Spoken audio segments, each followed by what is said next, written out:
Have you seen postings from the Fulanis who say they want to come and take over Nigeria? Have you heard the governor of Benue, Bauchi, who said they have invited all Fulanis to come to Nigeria? Have you? And they say all they do is monetize. So I believe, unfortunately, it's my personal belief, that Nigeria should split. It's going to be it's a hot cake discussion because many people are paying lip service. We are still far. The heading you put on earlier was that unity beyond tribal lines. I do not believe that we have a tribal problem. What we have is a religious problem. And that religious problem can be given in just 2 or 3 examples. There's Boko Haram. What are they about? They want to dip the Quran in the ocean. From time they wanted to Islamize Nigeria, including our former president, who it is public knowledge in the public space that he was the chairman or the negotiating personnel for Boko Haram, although he quickly denied. But what has come out of it? What did our Muslim leaders say when, what was her name, Dorothy in Sokoto, the girl that was killed in Sokoto? Yeah. What did they say? Nothing. We need to first solve our religious problem, remove religion. Deborah, you should say. Okay, Deborah, yes. There's a case in Maiduguri. Why would a man that was defending himself was told to run away? Why was that? Because a sect wants to take over the religion in Nigeria. What happened in, was it Ekiti, where in a church, they went there and killed people. So the problem we have is religion, and it has to do with Christians, pastors who can't talk, who do not have the liver to talk truth, to not just power, to religion. There are people in the north who preach every day that the rest of us are infidels. So, but is it a function of, or is it a malfunctioning of democracy, the religion or religious question? The religious question is a function of greed. But the question is, well, of course, it's your opinion. Yes. We'll put it out there. It's not the opinion of the station in that sense, because we're one indivisible nation, and the Constitution is very clear on our unity in that sense. But let's even piggyback on that. People have also argued that going our ways, or our separate ways in that sense, doesn't necessarily mean that we are going to be able to resolve our problem, because some of these problems are beyond endemic. So let's even say, come down south. Even within states, you can see that, dichotomy. Then you will now know, oh, I'm from this ethnic nationality as against this ethnic nationality. Look at what is going on in rivers. We can go and go on and on. So do you think that division is really an answer if we want to take it to that extreme? That is not a conversation in that sense. How would that even solve any problem? Okay, first, the biggest problem again is religion. We can resolve ethnic divisions. Pa Adebanjo died recently, and people came to Ijebu Ogbo and they were singing Ijebu anthem. They want Ijebu state, and that Ijebu state will leave the Egbas. So the problem will always be there. All we need to do is discussion. But in the case of religion, where one religion says take the Quran or I kill you. So let's posit it, extremists Yes. of that religion, Yes. because we Not have a lot all. of wonderful Muslims. Our president is a Muslim, Shatima Device is a Muslim. That can go on and on with a list of Muslim leaders, and that's whether they're from the north or the south. So we're talking about extremists in this sense. Is that correct, sir? But they have not been able, the moderate ones have not been able to call the extremists in Nigeria to order. But even if we, if that question were to be debated to a logical conclusion of national unity, and there's a consensus reached on that, the ethnic question may not have been, will not be able to solve the more important question of where we're headed as a region, in that sense of the word, because you've just talked about the Ijebu and the Egbas. Now there's a clamor for the establishment of an Ijebu state. Yes. The more important question would be, where are we headed as a nation or nation state, and what is the approach to getting us there in terms of a system of government? That is the more important question. And then all the others, either be it religion or ethnicity, may be solved along the line. Have we reached that point where we're clear about how to get to where we're headed? I've lived in the United States for over 50 years, and there are many Nigerian tribes. You won't know, except that they all say we are Nigerians. It is when we return home that there's clamor. Personally, again, I believe we should go use, is it the Swedish or Switzerland, where all states are autonomous. If you look at the advantages of numbers, yes, we have defense. If the Southwest were to go on their own, their defense won't be like the Nigerian army. If the Southeast were to go alone, they may not get the same advantage of numbers and size from international relations. So my prescription is that the zones should be made independent. So you're talking about restructuring. Restructuring. So let's build on that. I know that Leonard Olusegun had raised this concern. Yes. In fact, under Muhammadu Buhari, I think it was the former governor of Kaduna State, Nasser El-Rufai, yes, that led a committee on restructuring. In fact, it was so funny because I don't know whether it became political in that sense, because all of a sudden we seem not to know what restructuring means anymore. Everybody had a different version of what it means. So let's talk about restructuring as it was, yes, when we're in the regions. Yes. And so every zone controlling their resources. Yes. My question is, how far-reaching can that go? It can go very far. Have you ever asked why it is that the Constitutional Conference of 2000 during Former President Goodluck Jonathan? Yes. Why National Confab? The National Confab. Even Olusegun was there. Yeah. All of them still say it's the best that ever came out. Why has it been jettisoned till today? Bola Tinubu is our president. At the time, he probably supported the confab. Why is it?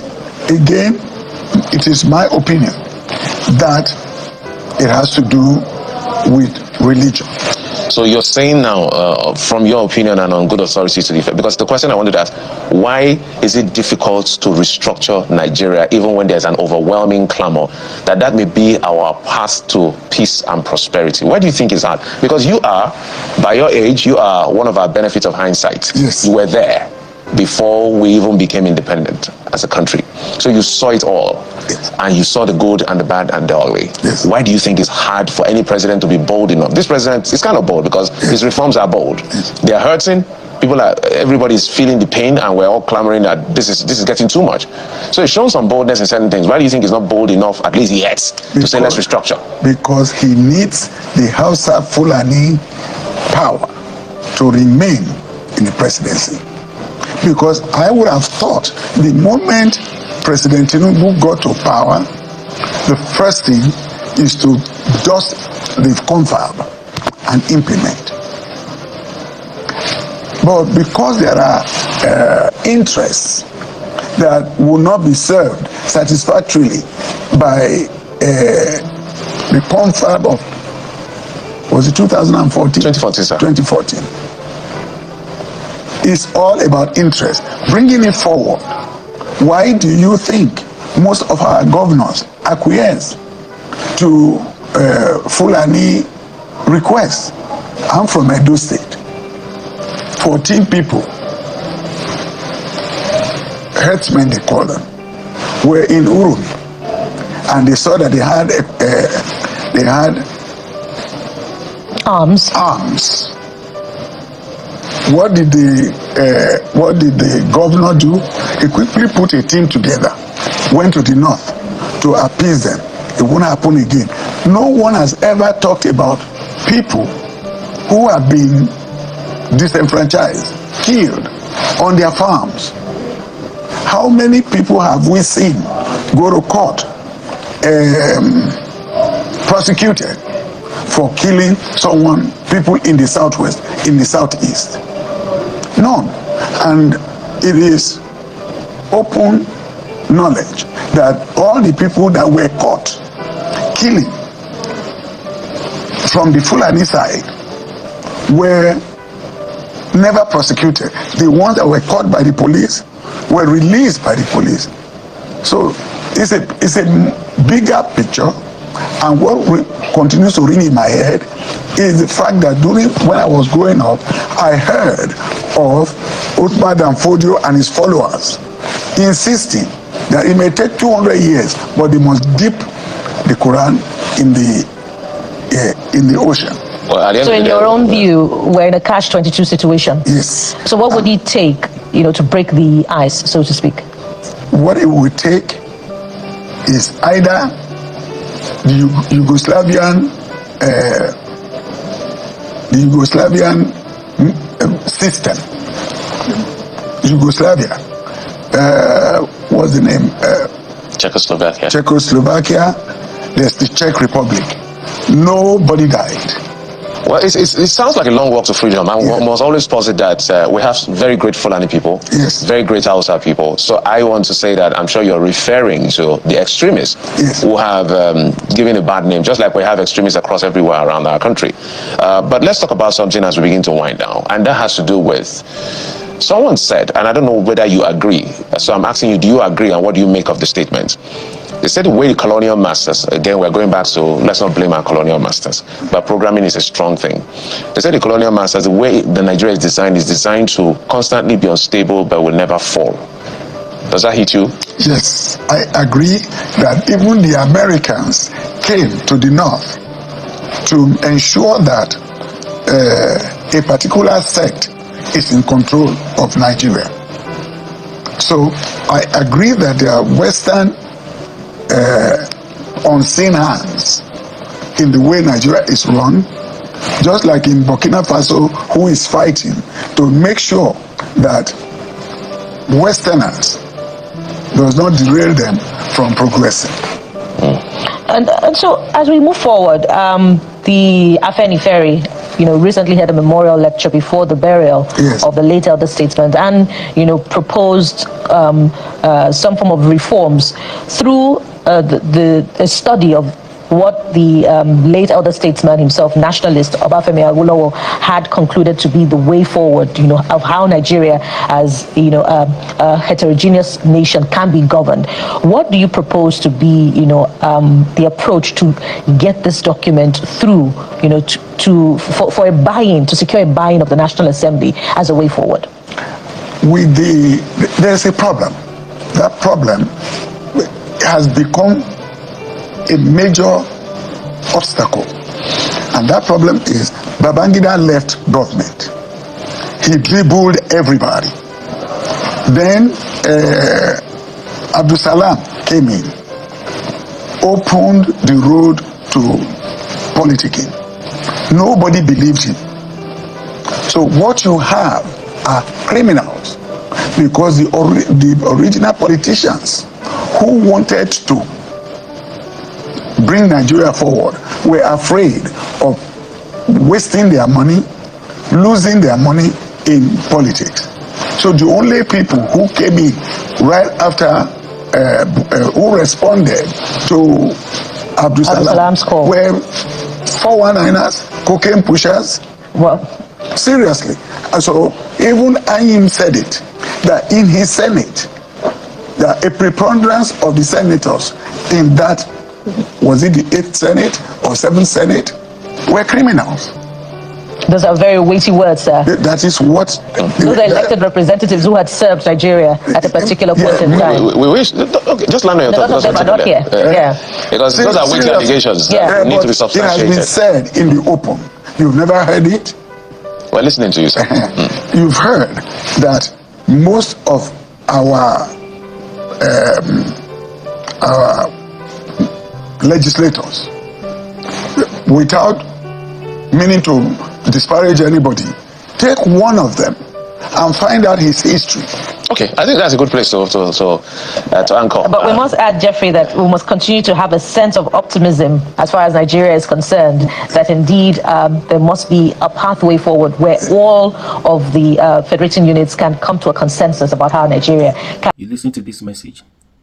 This is part of discussions that people don't want to talk about. Some medium houses do not even want to talk about.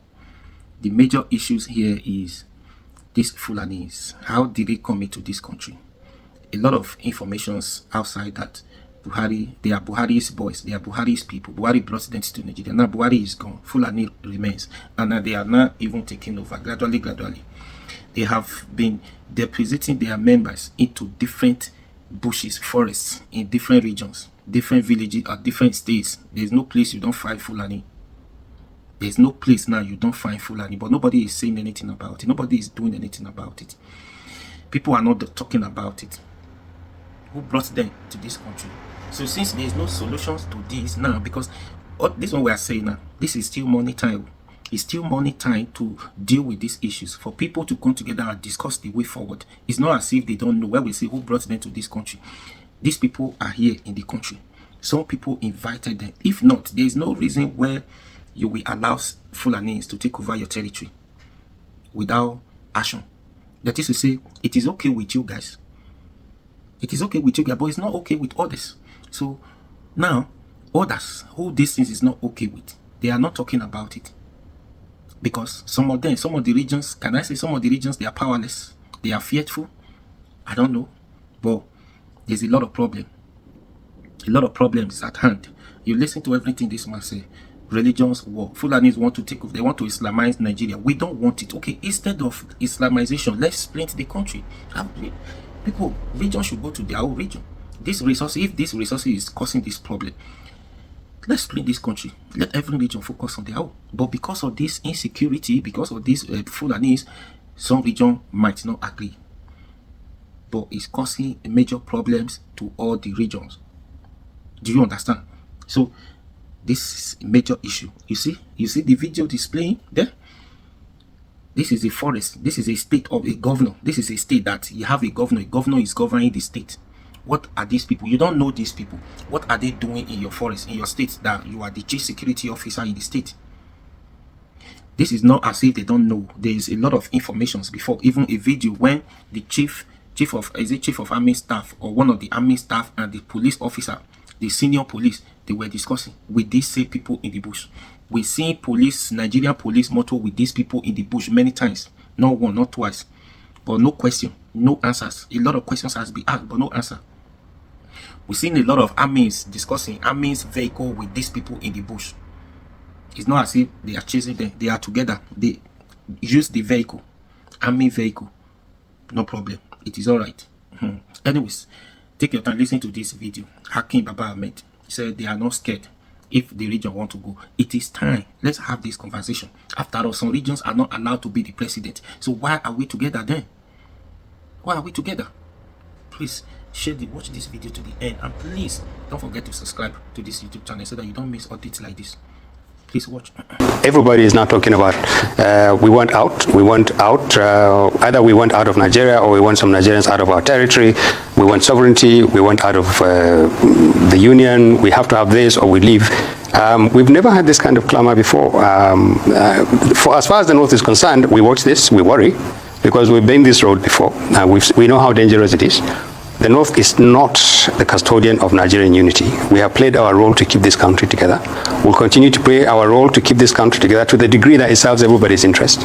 We see a situation where people single out the North as the only target and the only obstacle to their desire to continue to be outside Nigeria or to be in Nigeria, and we reject that role. We have issues with Nigeria. We have very many problems with Nigeria. We would like to sit with other Nigerians to discuss them if they're willing to. But what you see is as we said in the statement, is the capitulation of responsible opinion. People who should say, when people like Sunday Igboho and irredentists from the southeastern part of the country, or even from the south, when people like that speak glibly about, oh, we want this republic, we want that republic, we don't want to be part of Nigeria. There are supposed to be Nigerians who know the implications of this kind of thing. They should speak up. But unfortunately, they've lost the political ground to minions and upstarts and adventurers. And frankly, to be honest with you, people who are no better than the thugs and the bandits that are terrorizing everybody in this country. Those people are now occupying the center stage, and they're speaking language that scares everybody, including the politicians who have abdicated their responsibilities. And now we're beginning to see politicians who are now aping these upstarts and these adventurers, and just see what is coming out of the southwest now. This is supposed to be one of the most enlightened part of the country. Quite possibly the region with the biggest stake in the continuation of Nigeria, a enlightened community that has always said it is in the front, it is progressive, it can find solutions to the rest of the country. And the leadership in the Southwest is speaking the same language as the politicians that their ineffective leadership and the ineffective leadership of the country at the center is creating. And this is a real threat. So yes, we are worried about these languages. We know some of them are being targeted at the North. We are quite capable of defending our own interests, and we can speak our own language. But we don't want a situation where the North is adding to some of these rhetorics, because clearly we need to bring down the temperature. We need responsible people to speak. And in our statement, we appealed to responsible Nigerians, don't yield this country to brigands and lawbreakers and people who are only relevant when they threaten Nigeria. Don't allow it to happen. But it appears as if we might have lost that battle.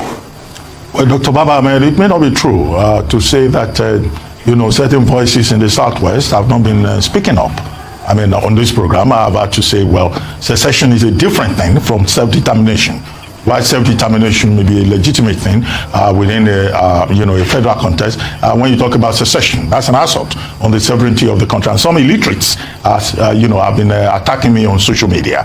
And I also made a point here that there is no proof that there has been a referendum among, the people of the Southwest that they want to secede. However, that's another thing entirely. But what do you think of the whole idea of self-determination as different from secession? And then I don't think it's also right to make the North look like a victim, as you put it across. FUNAM, a group called the Fulani National Movement, they came out and they said they were responsible for the attack. While we have people like you who say, yes, Nigeria, must remain the way it is, there are also other people, other forces. What is the Northern leadership itself doing to rein in such people who are perpetually, attacking and provoking that resistance to the North? Let me correct you, Doctor. First of all, we never said Nigeria must remain as it is. The North wants a different Nigeria. The North wants Nigeria to address its weaknesses, its challenges, its problems. Nobody is happy with the way Nigeria is. Our security is not working. Our economy is not working. The way we live with each other is not working. We do not want to keep Nigeria the way it is. It doesn't serve the North. In fact, we are greater victims of what Nigeria is today than any other part of the country. They may not believe this, but we are Northerners. We know the situation. That's one. Two, regarding the statement by a group called FUNA, I mean, my reaction would be, please find these people and bring them. In the name of God, find these people and bring them. Until you do that, it's, as far as we're concerned, there's words that are printed on a piece of paper, and anybody can claim the responsibility for that. But we would love these people to be arrested, to be paraded, and to be identified as Fulani, people who are genuinely said, yes, we're fighting. And find these FUNA, whatever they are, and bring them. We do not want to protect any Fulani who is a criminal. Now, the third point you raise is all these distinctions about self-determination, secession, sovereignty. I was smiling on my way to your studio this morning when I saw a comment by someone from, I think from Ondo State, who say, no, we don't want secession, we want sovereignty for our people. I mean, the sad thing about this is that this is how low the debate has descended. It's very sad, and you have the Yoruba are supposed to be the most intellectually sophisticated community in this country, and you don't have anybody who will come out to actually say to people, be careful. This is not words that you just take from the streets and start bandying around. What is the distinction between sovereignty and self-determination. What does self-determination mean? There are people who talk about the Yoruba nation. There are people who say we want out of Nigeria completely. There are people who say, no, we want self-determination. Everybody wants self-determination. A federation is actually an expression of self-determination. It says there will be one nation with units and sections where substantially the people in that place have some power to determine how they want to live. At the same time, they are also agreeing to live in a country. That's what a federation is. Now, we want to lose our federation? Let's talk about it. But this tendency for people to say, we want it our way or nothing else, is very dangerous to them and to the rest of the country. If Nigerians cannot agree on a definition of what we want to go forward. If Nigerians think that threatening each other or threatening some abstract country called Nigeria, and it is not abstract, it's our country, it's yours country, it's your country. What happens in Olu affects the people in Zamfara. What happens in Katsina affects the people in Akure. That is the simple truth. We don't want to accept this, but that is the truth. This is one country. To the degree that we're still one country, anybody who offers a solution that threatens somebody else, that is not a solution. That is a threat to him, that is a threat to the person it threatens, and that is a threat to the country. The problem really is that there's a huge vacuum. There's a vacuum around governance. The government is not governing. Governors themselves are not helping the situation by the manner in which they respond. But the biggest vacuum is the vacuum of responsible, honest Nigerians. Now, I would like to say this, even though it may sound a bit arrogant, but the Northern Elders Forum has been consistent, has been responsible. We've offered opinions that are consistent with national interest, consistent with Northern interest, and we've always said, and it's in that statement, our hands are stretched. We are willing to talk with anybody. Not because we are in a position of weakness, but because we believe that we should continue to play the role, the responsible role that the North has always played in the protection and projection of the interests of Nigeria. We have no apologies for that, and we're very proud of the role of the North. But we need to do this. Where are the elite? Where are the leaders? Where are the elders? Why are we leaving so much vacuum? Why are we leaving so much space for brigands, for terrorists, for people who terrorize us, if not by gun, but by the way they speak, or by the way they chase away other Nigerians, and they create this tension and this fear? Where are the leaders? Where are the responsible people? That's really where Nigeria is hurting. When you raise this gentleman that you heard on your way to the studio, who cannot grasp a simple dictionary definition of self-determination or sovereignty, a lot of these so-called pundits pontificating confidently don't actually know the meaning of the terms that they're bandying about. It's funny, but at the same time, it's as serious as a heart attack. We really are at a precipice in this country. What needs to be done between now? I think we need to take strong initiatives on our own as citizens. We cannot rely on the president or the governors or the National Assembly to actually address the foundational issues that affect us. The truth is that there's enough on the ground to question the efficacy and the legitimacy of the Nigerian state in terms of its commitment to protect us, to improve the way we deal with each other, to shield the country from abuse. The way to go about it is, I think, that we need to talk to each other. There are enough Nigerians of goodwill. They're being scared. Most of them are being scared to say anything. Most of them think that they can weather this storm, and they won't. We can reach out. From the Northern Elders Forum's point of view, we are talking to other groups from other parts of the country. We are always talking to other groups. And we want to see if we can re-engineer some kind of an arrangement and a consensus between us and other groups in the other parts of the country on the basis of mutual respect and a recognition of the fact that no part of this country is going to get any advantage of another part of the country just simply because that is what it wants. You can't do that. And then we want to talk about restructuring. We want to talk about amendments to the Constitution. The problem is, and we've said this before, people who think that the solution lies in the National Assembly, I think are mistaken. The National Assembly is made up of people that we sent to the National Assembly. We ask them to go there and represent our interests. They have drawn a line around what is our national interest, what is our interest, and what is their interest. It doesn't appear to be their interest that they can actually exercise a decisive amendment to the Constitution to the point where it addresses at least the most minimum requirement. How do you address the issue of security, for instance? You have a federal system where the central government controls the police and the military and virtually everything, security and intelligence agencies. And when they don't work, it means nothing works in the country as far as security is concerned. And we know that we need to decentralize. We need to allow some kind of sub-state policing to exist. But what is the National Assembly doing about it? We know that we need to address the issue about the nature of our federal system. It's not working. There's too much resources, too much responsibility at the center. It needs to be decentralized. would the National Assembly do this? The way the National Assembly is going now, they will eventually bring out the result of their current constitution amendment, but we don't attach too much, we don't think that Nigerians should raise their hopes too high, that the National Assembly initiative is likely to produce anything tangible. And this is what is worrying a lot of Nigerians. They know, on the basis of tradition, the National Assembly is not exactly an activist in terms of addressing fundamental issues about the federal system. We want to go beyond this. The first step will be to have Nigerians talk to Nigerians. There is no law that says we can't talk to each other. There's no law that says we can't create a forum that allows us to look at the nature of the Nigerian federal system and then make inputs where it's necessary. Say to our leaders, there's an alternative to the way you're going. This is our country. We can decide through you. We agree that there's a constitution. We agree that there's a federal system. But there are 5 or 6 things that you have to do. You have to do. And these are them. You can look at them, but again, you have to remember that they will have to decide. If they think it's good enough, they can decide it. If they think it's not good enough, it dies. You said Nigerians need to talk. You said we should not rely on the National Assembly to do that talk. What exactly are you recommending? Another political conference by an administration that rejected the 2014 National Political Conference by the Goodluck Ebele Jonathan administration?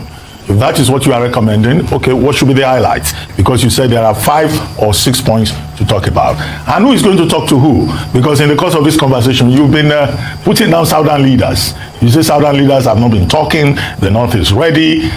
Is this same Southern leaders that the North would like to talk to? Over to you.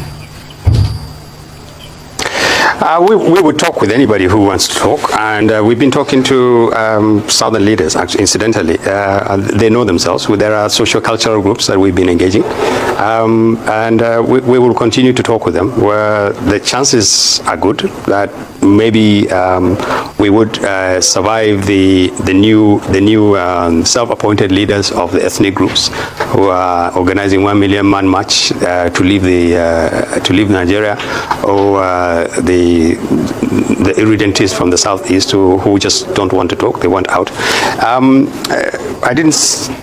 Let me clear this. We respect the Nigerian Constitution. We believe that the National Assembly, one way or the other, has to be instrumental to whatever we do, and we're willing to engage the National Assembly and channel whatever suggestions we have through them.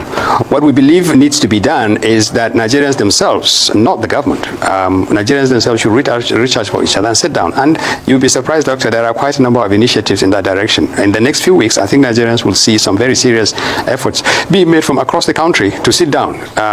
It's not entirely all gloom and doom. We haven't lost the battle yet.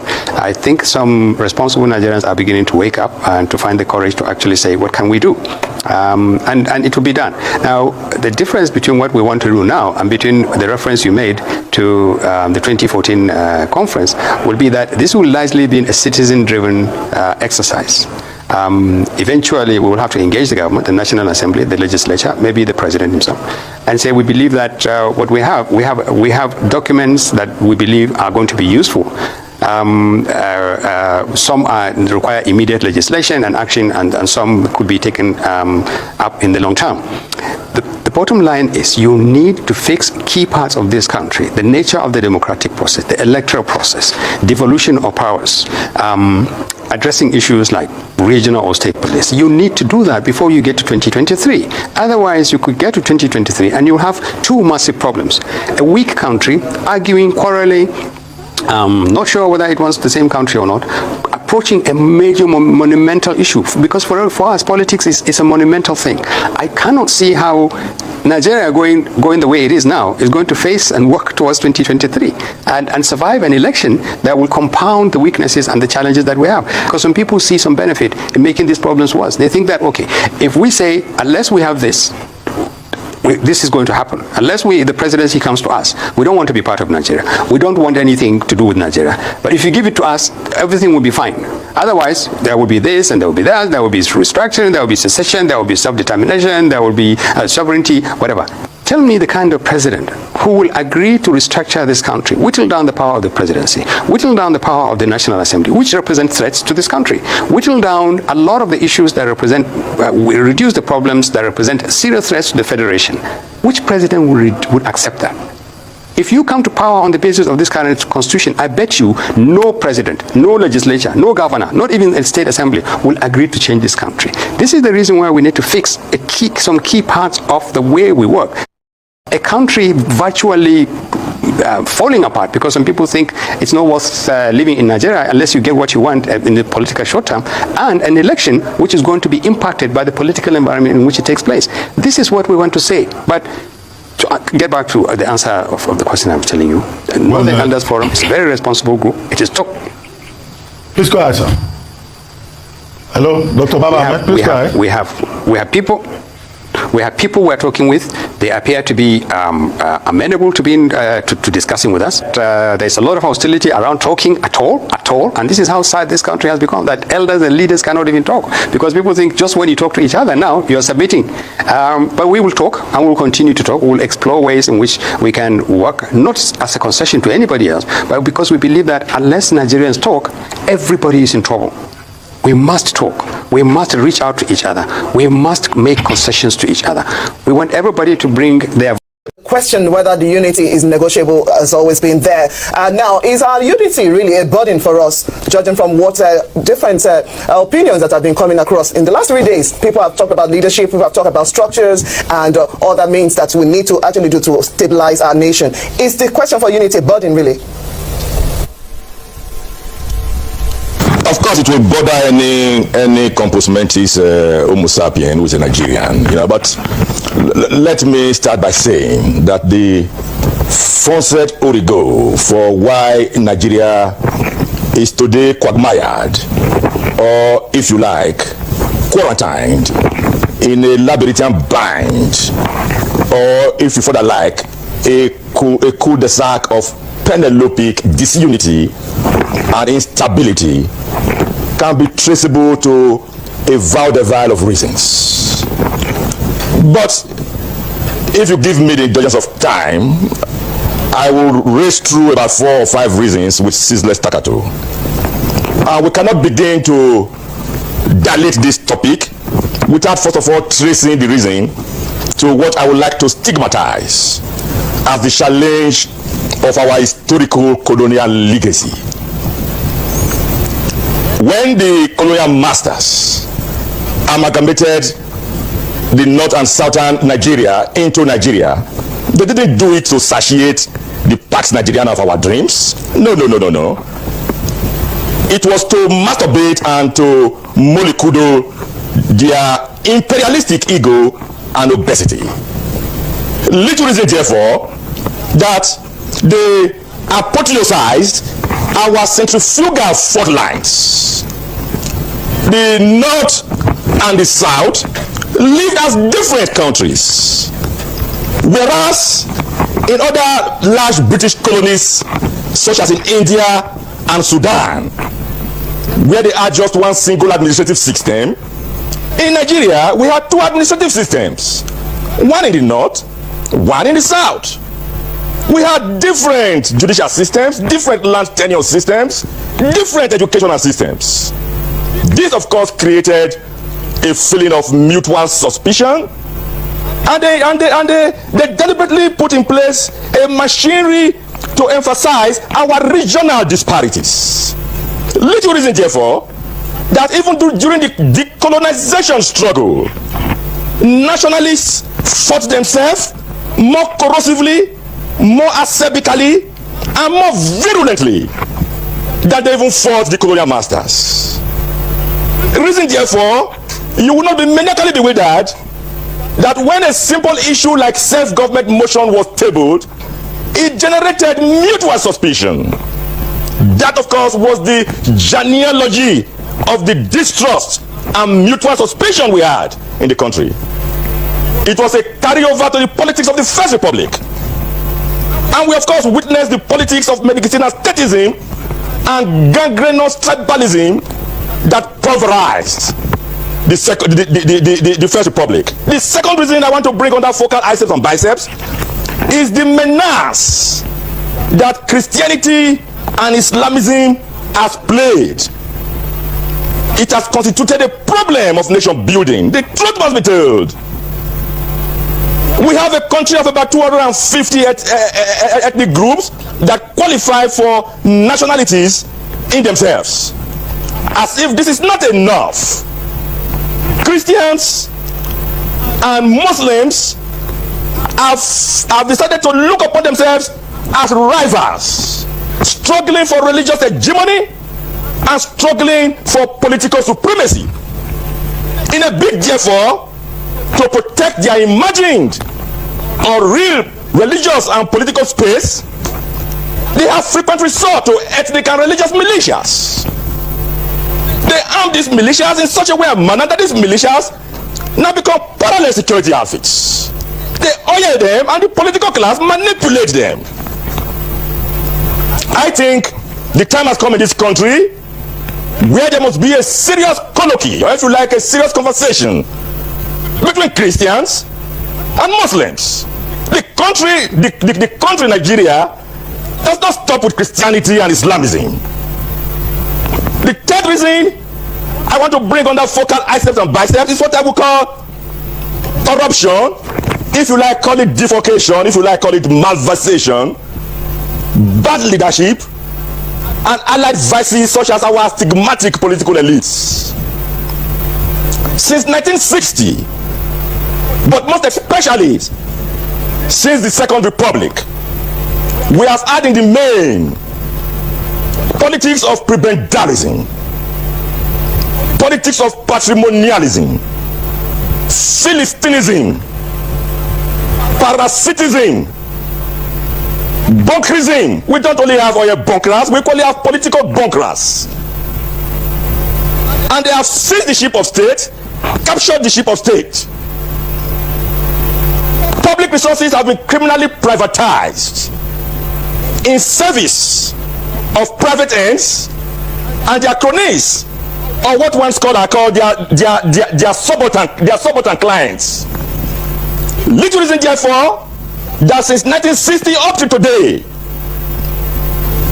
a microscopic minority of this country continue to swim in the waters of Epicureanism and hedonism, while a preponderant number of Nigerians wallow in a marshmallow of disease, squalor, poverty. And at times, this vast majority of Nigerians vacillate between exorbitant enthusiasm and irrational irritability. Are you surprised, therefore, if the aftermath of this dysfunctional state, where macroeconomic policies will not work, will occasion restiveness, youth restiveness, will occasion instability, and will occasion cause for separatism? These are necessary concomitants of leadership failure. All right, that's from our Benin Network to Benin Network Center.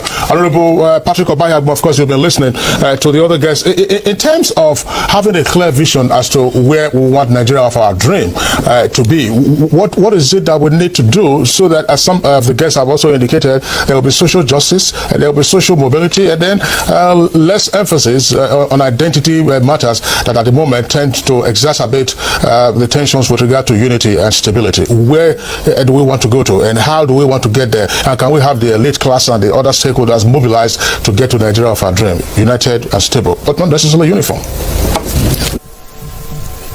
For me, beyond social justice, there must be economic justice. That is at the root.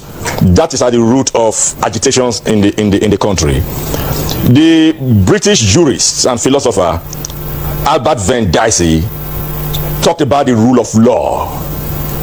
There must be rule of law in this country. There must be supremacy of the law of the land. The difference between, one of the differences between the developed society and developing society is the fact that we relate with the rule of law as it suits our whims and caprices. There must be rule of law. For me, I do not believe that the political elites are ready to commit class suicide yet. And because the political elites are not ready to commit class suicide, we must constitutionalize and give legal teeth to what are our noble aims and aspirations. And that is where the clamor for restructuring and devolution of powers come into the picture. Never mind that the idiot restructuring has today become a buzzword for both very sublime and pristine thinkers and even those who are politically shattered, tattered, battered, and tattooed. The truth remains is that if this country must make progress, we must devolve powers. And if you want me to speak to some specificities in the devolution of powers and remove it from its nebulous realm like the hanging garden of Babylon, I would say straight away that I am of the firm view that the fundamental objectives and directive principles of state policy in our constitution should be given a legal teeth. It has become a high time where it should be made justiciable. Secondly, we must look at the public policy and fiscal federalism side of our federation. I am imparting material in cabudo simulacrum with the recommendations of the National Confab that posited that we must rejig our revenue allocation formula. And it was stated that the state should have 35%, local government 22.5%, and the federal government 42.5%. I equally believe, and I'm equally of the firm view, that minerals should be divested completely from the monopolistic hold in the exclusive legislative list. Put this in the concurrent list. And provide 5% of our national budget yearly to prospect for mineral deposits. The presidency of the country should be rotated for a period of time among the 6 geopolitical regions. You must equally federalize security matters. A situation where Abuja sits in Mountain Olympus and expect that they know grassroots policing is no longer realizable. I am equally surprised that the National Assembly thought that INEC should not conduct local government elections. Are we federalizing, or we are unitarizing? So until we divest the federal government and the center of its Santa Claustic and narcissistic, mobocratic and kakistocratic centrism, and make the center less attractive to go to, we will continue to have a nihilistic, a violent, and an apolitical disposition towards fight and struggle for power at the center. So I believe we must begin to have an incremental devolution of powers. That is the only way to go. Looking for autonomy to be ready for a long haul. It's not a short sprint. It's not a walk in the park. But it is worth the fight. Because at the end of the day, I believe we will have effective local governments so that we can compare ourselves with the Canadian provinces. The problems we are having throughout the nation now, it is self-inflicted.